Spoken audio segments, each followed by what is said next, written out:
Millennials and non-millennials, welcome back. And this is the last session for the series of millennials, जहाँ पे we discussed a lot of things about millennials.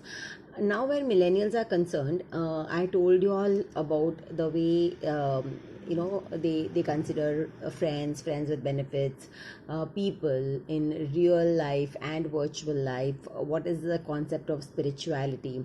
So after discussing those things, I think now this session we will focus on how to really build the gap which is really the gap which is there, or probably it's a little more wider than probably what the gap was between generation X and their prior generations. So we know the reason that whatever, even if generation X thought in a different manner, the still I believe the gap was not as much, because I think there was no introduction of the digital era, or the media basically. So the internet and the exposure to world has really made huge differences, and this has, along with all the benefits that it has brought into our lives, it has substantially created a gap between the millennials and the prior generations, that is generation X and baby boomers. Now, to understand this, please understand that generation X is also coming from a place wherein they feel that okay, we are the most exploited generation because we had to listen to our parents, and now it is the next generation, that is the generation Y, which is also continuously questioning us, continuously mocking us, continuously making us feel not up to the standard. So what is happening is that generation is undergoing a lot of inner egos and conflicts within themselves. They are trying to struggle with that, wherein they are not able to understand whether have we really contributed good enough in our children's life, or is our parenting right enough, or have we really done right kind of nurturing. So those things keep on playing into the minds of generation X. And generation Y, on the other hand, the millennials, they keep thinking that okay, these are impossible and let's just not bother. So they believe in non-communication. They believe in having as much as possible lesser communication. So they want to flee away from their parents. They want to run away. I'm not saying that studies is just an excuse, but most of the times children are using it as an excuse and as a reason wherein parents cannot essentially stop them. And that's one of the reasons when they can run away from the social norms and the societal do's and don'ts. So see, generation Y, it is no point running away from your own people. It is, you are not really coming to a solution. So coming to a solution means essentially, even if you have to go abroad, even if you have to leave your roots and go somewhere for your progress, for your opportunities, it's absolutely nothing wrong, and one should have definitely go and explore the world, which is like the need of that, not need of an hour. But that doesn't mean just you do it. The attitude with which you're doing is what I'm talking about. So that has to be different. That has to be really taken care of. So if you are running away, if you really think that you are going somewhere, if you are the entire decision of going somewhere is based on the thought of running away from something, then that's an escapist mindset.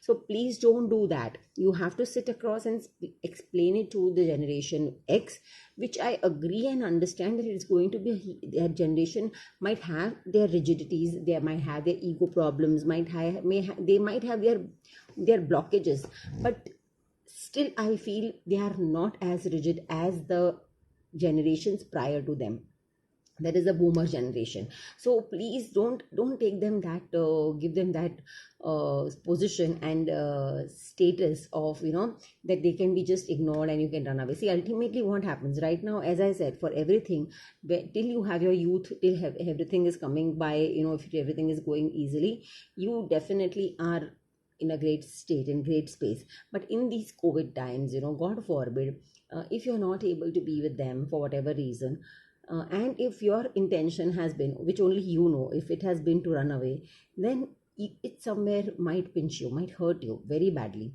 That okay, you did this only because you wanted your space and you wanted your peace, and this will literally haunt you for the rest of your lives. So I feel that even if you have to go away from the country from your roots, it has to be a well spoken step and decision, not under the pretext of something. So don't do this under the pretext of job or studies or something. Just openly you have to speak to your parents and then do it, that how much you want to go and explore the world, and you would love if their parents have a little change in their thought process. So both this is a request to both generation X and Y. You are, it's no harm in just accepting what the other generation is saying. So now there is I need to say something to generation Y again. Even if you don't believe in customs and traditions, even if they mean nothing to you, sometimes it's okay to just do it if it is not really doing any harm to you. What's a big deal? I mean, if someone's asked you to bow down and touch somebody's feet, it's okay. Even if you don't like that person, even if you don't respect that person, just do it. I mean, that person must be at least elder to you in age.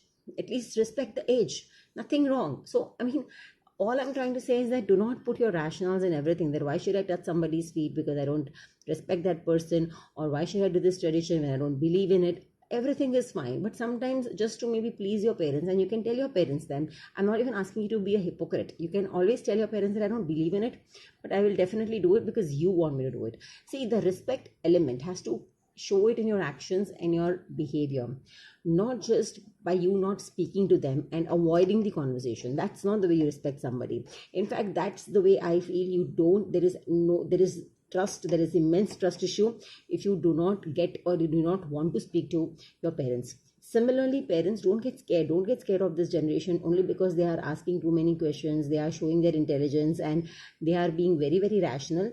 You have to tell them that you, whatever said and done, how much ever they think you're primitive minded, you still have that emotional connect with them, and you would want to understand them, and you should understand them. So you also shouldn't have your egos in place, that okay, because your parents dominated you and because you were very obedient children, and you expect your children to be equally obedient. I think that this is where the parenting has to also change. It has to just change with time. You cannot have conventional parenting happening all the time. So there is this concept of conscious parenting, where in this generation, even if you think of children are more, I mean, that are 20 plus, 25, 30 plus, you still can adopt to a change in parenting style, wherein if you have not got close to your children in all these years, you can probably do it now. Nothing wrong. So not taking a lot of your time. Please, generation X and generation Y, this is a great time in the lockdown, in these situations wherein you can open up, you can speak up of all those things and all those attitudes about each other, which which has been very difficult for you to understand and adopt. And how can you come to a midway, how can you come to a middle path wherein both of you can compromise a little and still be happy together. Yeah, so I would love to have your suggestions and comments, and take care everybody. Thank you. Help Talks are daily health-related talks held at Health Education Library for People, Mumbai, India. For more information visit www.healthlibrary.com. Subscribe to Help Talks channel. Be better informed about your health.